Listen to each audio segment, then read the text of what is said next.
Hello दोस्तों, तो कैसे हैं आप। तारीख 29 दिसंबर 1972 ईस्टर्न एयरलाइन फ्लाइट ने 401 यात्रियों 163 यात्रियों के साथ उड़ान भरी। तैयारी हो जाती है। प्लेन के कैप्टन वॉपला और अन्य तैयारी के लिए फ्लाइट के लिए तैयारी करते हैं। वॉपला को बहुत ही ज़्यादा अनुभव था और ये कई बार फ्लाइट को अच्छी तरह लैंडिंग करा चुके थे और इन्हीं के साथ उनका एक क्रू मेंबर भी था और डॉन रेपो भी थे। इस चेहरे को आप याद के रहिएगा। 9:20 में ये फ्लाइट उड़ान भरती है कनाडा से फ्लोरिडा की ओर। ये मियामी की ओर जाती है। सभी यात्री मौज मस्ती के साथ बैठे रहते हैं। अभी तक तो सब सही चल रहा था। क्रू मेंबर्स भी उनकी सेवा में लगे रहते हैं, लेकिन जैसे ही वह फ्लाइट 2000 किलोमीटर ऊपर की पास पहुंच जाती है और आधी दूरी पर रह जाती है, तभी जब लैंडिंग होना होता है तब उसी के साथ पायलट लैंडिंग कराते हैं और सभी यात्रियों को जानकारी भी दी जाती है कि लैंडिंग होने वाली है।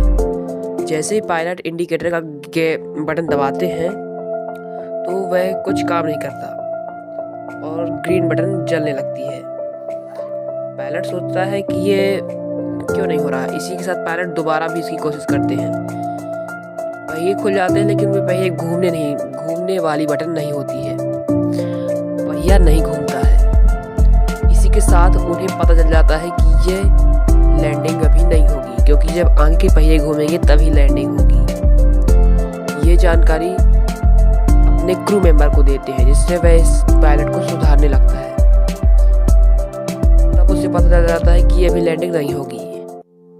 तब वे बड़े एयरलाइन से बात करते हैं। जब उनसे कांटेक्ट होता है तब वे बोलते हैं कि ये लाइन नहीं चल रही है, तो इसे 2000 किलोमीटर ऊपर भेज दिया जाए। तब पायलट उसे 2000 किलोमीटर ऊपर ही भेज देता है। ये फ्लाइट धीरे धीरे ऊपर की ओर जाने लगती है और ये 2000 किलोमीटर ऊपर पहुंच जाती है वापस। लेकिन फिर भी जब ये डॉन रेपो ने इसे सुधारने की कोशिश की, तब तो सब सही चल रहा था और वे ऐसी बटन दबाए जिससे पता चल जाता है कि कहाँ पे प्रॉब्लम आई है। लेकिन वे प्रॉब्लम कहीं पे नहीं थी, सब सही चल रहा था। इतने में ही वह 1000 किलोमीटर नीचे आ जाती है फ्लाइट को पकड़ना मुश्किल था। तभी पायलट उसे 180 में घुमा देता है, 180 डिग्री उल्टा घुमा देता है, शायद वह फ्लाइट ऊपर चली जाए। मगर फ्लाइट 60 किलोमीटर नीचे ही पहुंच के जाती है और 300 किलोमीटर प्रति घंटा की रफ्तार से टकरा जाती है।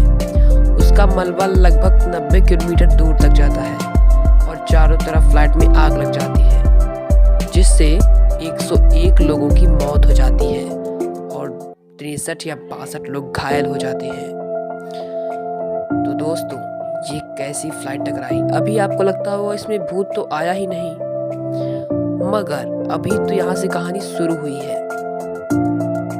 दूसरी ईस्टर्न एयरलाइन अमेरिका से कनाडा से मियामी की ओर जाती है।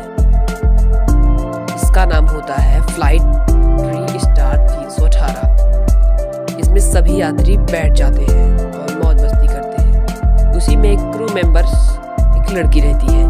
वह यात्रियों के लिए खाना लेने जाती है। जैसे ही वह ओवन में हाथ डालती है, उसमें एक चेहरा नजर आता है। उसकी आंख लपकती हुई नजर आती है। वह बहुत ही खतरनाक होता है। उससे कुछ बोल नहीं जाता कि मैं क्या बोलूं। तभी वह अपने दूसरे क्रू मेंबर से बताती है। दोबारा हाथ डालने पर भी वह चेहरा फिर से नजर आने लगता है। जब दूसरे क्रू मेंबर जाते हैं तो वह चेहरा कुछ बोलने के लिए प्रयास करता है। वह चेहरा फिर से नजर आता है और वह कुछ बोलने की कोशिश करता है।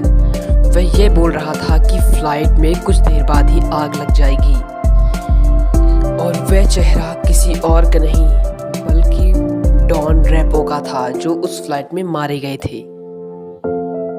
तो सभी लोगों ने यह कोशिश की और वह लैंडिंग वापस पायलट न्यूयॉर्क ले गया। जहां से वह उड़ान भरी थी फ्लाइट। और न्यूयॉर्क में यात्रियों को थोड़ी देर आराम करने के लिए छोड़ दिया गया और उसकी मरम्मत होने लगी। उसका सब ठीक करने के बाद 2 पायलट उसे उड़ाने लगे। यात्री उससे उतर गए थे। जैसे वो उड़ाने लगे उसके राइट साइड में आग लग गई और एरोप्लेन क्रैश होने लगा। तो पायलट उसे ठीक से लैंडिंग करा दिए। तो दोस्तों, यह भूत लगभग 200 लोगों की जान बचा दिया। और यह एरोप्लेन जो नई बनी थी, ये पुरानी फ्लाइट की मरम्मत से बनाई गई थी। इसका जो ओवन था पुरानी फ्लाइट का था जो टकरा के क्रैश हो गया था। तो ऐसी भूतों की ज़रूरत है। कैसा लगा हमारा ये वीडियो? Please subscribe.